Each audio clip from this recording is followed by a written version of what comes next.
Hey Flight Simmers, welcome back to another development update video for the Microsoft Flight Simulator. I've already covered a video on the world update for Japan, which is expected next week, the 29th. First off, we're going to start off with a side note from the Microsoft team. They mentioned that their goal is to provide a meaningful update to the sim every month. In addition to increasing the visual detail of that planet with future world updates, they also plan to add simulation updates every 2 to 3 months. That will further enhance the overall sim experience. As well, they are developing some exciting paid downloadable content that they plan to roll out over the coming months and years, and they will share that information with us in the future. So let's go ahead and start with the partnership series update. They announced their partnership series has been moved to the next week. The announcement will feature Gaia simulations. Off to the SDK update. The SDK team has been expanding and improving the SDK functionality a lot more quickly, and they're providing a lot more thorough documentation for all the developers and users of the SDK.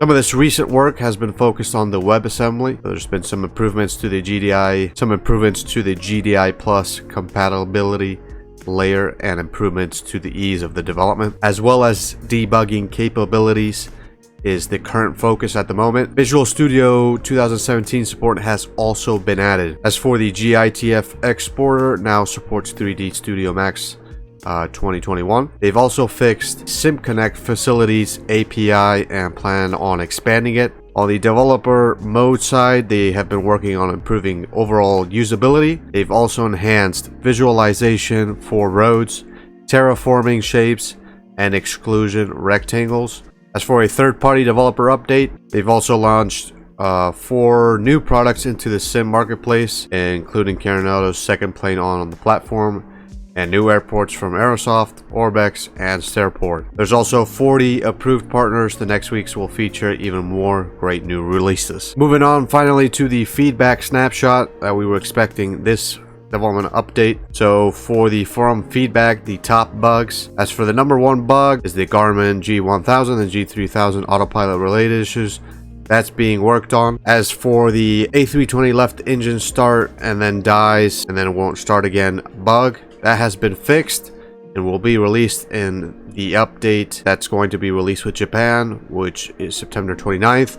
So at least we're getting some fixes for the bugs that were introduced in the last patch update. As for the night lighting, it's under investigation. The crash to desktop without error message, that's fixed in update 3 as well, coming along with the Japan update. Another important one is the reflections look grainy even if reflections are on ultra.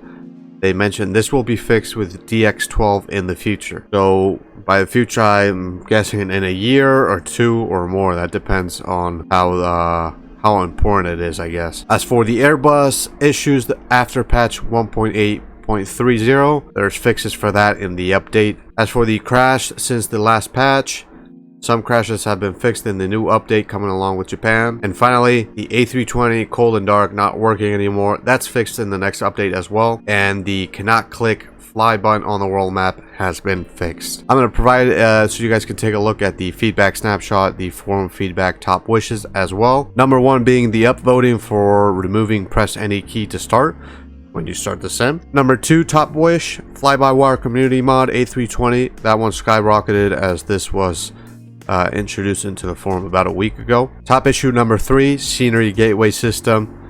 That's for the community content certification to create and improve the simulator. So these are the top 3 wishes at this moment from the forum, and you guys can go ahead and take a look at all the top wishes. And lastly guys, let's head into the development roadmap. We're just going to go through all of October for the time being, go a little bit into the important things that we might expect in November. But starting off with next week's development update, which will be October 1st, we're expecting Around the World Episode 4, which will be focused on Europe. As well, we'll be getting the partnership series released with Gaia simulations that we were expected to get in this development update. Moving on to October 8th development update, we're expecting Episode 5 for Around the World, and that will be focused on North America. There will be another partnership series release as well, and we're also expecting an SDK and third-party update. For October 15th, we're expecting an update number 4 for the sim, and moreover, we're expecting Around the World Episode 6, which will be focused on Central and South America as well as the Caribbean.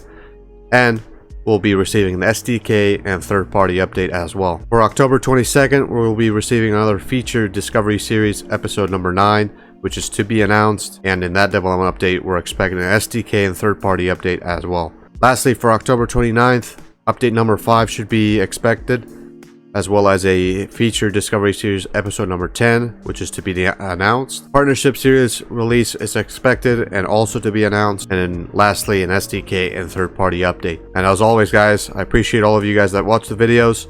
Hopefully you find these videos informative and like other videos on my channel.